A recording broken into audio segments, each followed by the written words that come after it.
புரட்சி தமிழருடைய எழுச்சி பயணம் தொடங்கியது. தொடங்கிய நாள் முதல் கொங்கு மண்டலத்திலிருந்து, காவிரி டெல்டாவிலிருந்து, தென் மண்டலத்திலிருந்து, வட தமிழகத்தில் வரலையும் அவர் செல்கின்ற இடங்களெல்லாம் மக்கள் அலையாக திரண்டு வராங்க. அவர்கிட்ட கோரிக்கை வைக்கிறாங்க.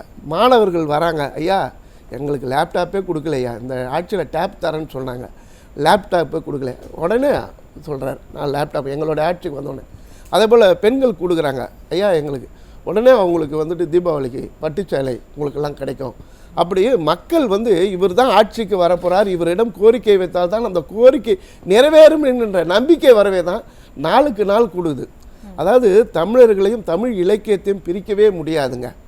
சிலப்பதிகாரத்தில் இளங்கோ அடிகளும் அதே போல் மணிமேகலை சீத்தலை சாத்தனாரும் இந்த இந்திர விழாவை பற்றி வர்ணிப்பார்கள்.